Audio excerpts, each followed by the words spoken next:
پھیل گیا تھا بیان کے لیے، ہفتہ ہوا، بیان پورا ہو گیا، آخر میں 10 منٹ قیامت کی نشانیوں پر بول رہا تھا۔ ایک چٹھی آئی، چٹھی میں یہ لکھا تھا گجراتی میں کہ ہم لوگ ابھی عمرے میں سے آئے ہیں، وہاں حرم کے امام نے خطبے میں بیان دیا جمعے میں، پچھلے یہ مہینے کی بات، کہ اب دنیا کو مشکل سے 25-30 برس باقی ہے۔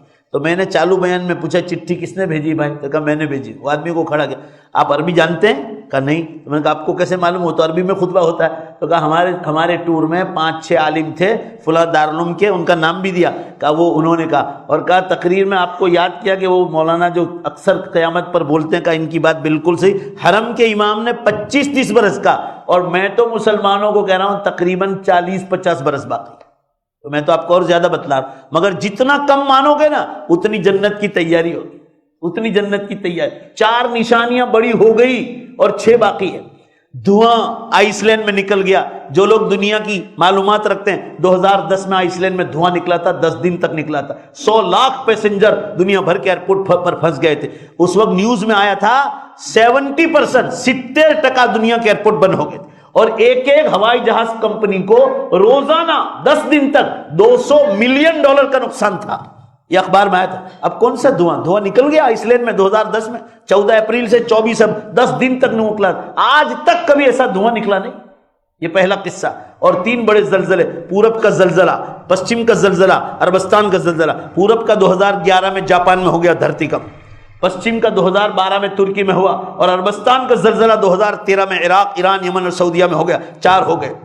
اور 5ویں نشانی امت کے لیے سب سے خطرناک، سورج پشچم سے نکلے گا، اور زور سے بولو توبہ کا دروازہ بند ہو جائے۔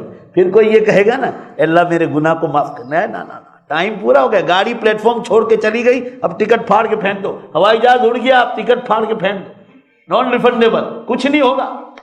ابھی دیویہ بھاسکر میں تھا کہ سورج اور پشچم کی دشا کے بیچ میں، سائنس والوں کا بیان آیا تھا، سورج اور پشچم کی دشا کے بیچ میں بال کے برابر جگہ باقی رہی، صرف بال کے، یعنی ادھر سے ٹرن لے لیا ہے۔ اب یہ کتنے برس لگتے ہیں سائنس والے کہنے، وہ تو خدا کو معلوم ہے۔ سائنس والوں سے زیادہ پاورفل دلیل بخاری شریف میں حدیث آئی، جب قیامت قریب آ جائے گی تو اللہ تعالیٰ ایمان والوں کو قیامت کی نشانیاں خواب میں بتلانا شروع کر دے گا۔ مجھے بھی اللہ نے بتلائی تھی، خواب دیکھنے سے، پورا مجمع بولو، کوئی آدمی ولی بنتا نہیں۔ خواب تو اللہ تعالیٰ اس لیے بتلا رہے کہ آپ امت کو جگاؤ۔ میں نے 2007 میں تقریباً پہلا خواب دیکھا تھا، اللہ نے بتلایا تھا، اور اس وقت سے میں امت کو جگا رہا ہوں۔ یہ دھرتی کم، یہ ٹائم میں سے بے برکت تو بعد میں آئی۔ جمعہ کی رات تھی، میں نے خواب دیکھا، اللہ گواہ ہے، سورج پورب سے نکلا، ادھر دھیمے دھیمے پشچم کی دشا میں ایسے جا کے چپک گیا۔ ابھی تو جو علماء دوسروں نے خواب دیکھ رہے ہیں نا، وہ تو دیکھ رہے ہیں سورج پشچم سے نکلتے دیکھا۔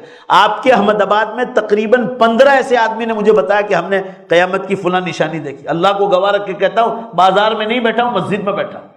کیا یہ سب جھوٹے ہیں؟ حضور نے فرمایا کہ قیامت سے پہلے کہ مومن کا قیامت کے بارے میں ہر خواب سچا ہوتا، اور ابھی 1.5 برس پہلے میں نے دیکھا، اللہ میرا سن رہا ہے، آپ کو جگانے کے لیے کہہ رہا ہوں، دوبارہ کہہ رہا ہوں، خواب دیکھنے سے کوئی آدمی ولی نہیں بن جاتا۔ میں نے دیکھا آسمان جتنا بڑا دروازہ ہے، اور میں اکیلا نہیں دیکھتا ہے، بہت سارے لوگ دیکھ رہے ہیں، ایسے ایسے دھیمے دھیمے دونوں سائڈ سے وہ دروازہ بند ہو رہا ہے، اور اتنا ہی باقی، اتنا دیکھ لو آپ، اللہ کو گواہ، اتنا 1 فٹ کے برابر، اور بال کے برابر ایسے کھسک رہا ہے۔ میں دعا میں لگ گیا کہ اللہ میری بھی توبہ قبول فرما، اور امت کو بھی توبہ کی توفیق دے، دروازہ بند ہونے والا ہے۔ تھوڑی دیر میں دعا پوری ہو گئی، کوئی آدمی کان میں آ کر کہہ رہا ہے مولانا رات کا اندھیرا ہے، اور یہ دروازے پر عربی میں لکھا ہے، میں عربی نہیں جانتا ہوں، آپ ذرا بتلا دو کیا لکھا ہے۔ میں نے دیکھا، اللہ گواہ، باب التوبہ، بڑے بڑے حروف سے لکھا تھا، باب التوبہ، اتنا باقی۔ اور یہی خواب انگلینڈ میں ایک دعوت و تبلیغ میں لگے ہوئے نوجوان نے مجھ سے بھی 1 برس پہلے دیکھا تھا۔ مولانا پیر محمد صاحب ذوالفقار صاحب نقشبندی نے حرم میں حتیم میں بیٹھ کر ان کے خلفاء سے کہا کہ اگر 25 سال مل گئے اس امت کو قیامت کے لیے تو بہت غنیمت۔ اللہ کے بندو جاگو، نشانیاں ظاہر ہو گئی۔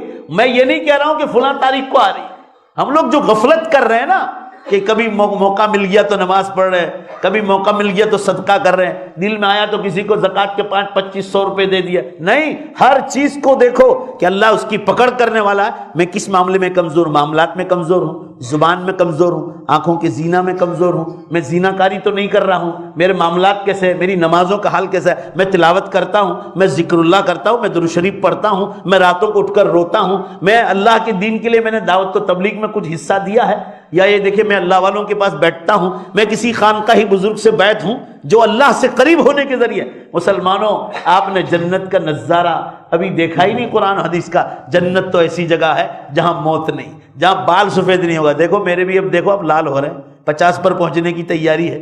دیکھو میں لال لال کر رہا ہوں اندر. کیوں؟ یہ دنیا ہے، بڑھاپا آئے گا، موت بھی آئے گی. جنت میں زور سے بولو بڑھاپا نہیں ہوگا. جنت میں پیشاب نہیں، ٹوائلٹ نہیں، بدبو نہیں. انسان بڑے سے بڑا پردھان منتری ہو، مالدار ہو، انسان اٹھتے ہی کیا کرتا ہے؟ باتھ روم جاتا ہے. انسان کو یہی سوچنا چاہیے کہ میں کیا کام کر رہا ہوں. تو کس پر فخر کرتا ہے؟ تو کیا پیٹ سے نکالتا ہے؟ پیشاب، ناپاکیہ. جنت میں پیشاب نہیں ہوگی، ٹوائلٹ نہیں، بیماریاں نہیں، ایکسیڈنٹ نہیں، ٹینشن نہیں. یہ جتنی قسم کی بیماریاں اور پریشانیاں، جنت میں رائے کے دانے برابر بھی اس کا غلبہ بھی نہیں آئے گا، خیال بھی نہیں آئے گا. قرآن نے آخری بات کہہ دی، لا یصدعون. ہلکا سا سر کا درد جو تمہیں ہوتا ہے جس سے تم پریشان ہو جاؤ، فرمایا وہ جنت میں ہلکا سا درد بھی نہیں ہوگا. آخری بات عقل کے سوچو. چلو قرآن حدیث پر تو ہمارا ایمان، عقل سے سوچو. جب ہم دنیا میں پیدا ہوئے، اب مان لو میں 50 پر پہنچنے والا ہوں. 50 سے پہلے جب میں پیدا نہیں ہوا تھا، آپ کو بھی یہی سوچنا، جب میں پیدا نہیں ہوا تھا، پیدا ہونے سے پہلے میں نے اور آپ نے اللہ کا ایک بھی حکم نہیں مانا تھا. حکم نہیں مانا تھا تو اتنی آسمان و زمین کی خوبصورت دنیا دے رکھی ہے، اس کو چھوڑنے کے لیے ہم تیار نہیں. اتنی خوبصورت دنیا حکم نہیں مانا تو دے رکھی ہے.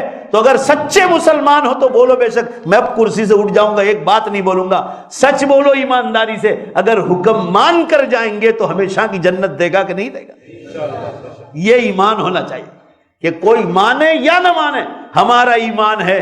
آنکھیں بن کے اللہ اور نبی نے جو فرمایا، ساری دنیا جھوٹ بول سکتی ہے، بولو زور سے بے شک اللہ اور اللہ کے نبی جھوٹ نہیں بول سکتے. یہ ایمان ہونا چاہیے. اللہ میرے اور آپ کے اس بیٹھنے کو قبول فرمائے. اب وعدہ کر کے جاؤ کہ انشاءاللہ آخرت کی، قیامت کی اور جنت کی زور سے انشاءاللہ بولو. اللہ کے فرشتے تمہاری آواز کو ریکارڈ کر رہے، بولو کہ انشاءاللہ آج ہی سے زبردست تیاری کریں گے. اللہ ہم سب کو تیاری کی توفیق عطا فرمائے. وآخر دعوانا الحمدللہ.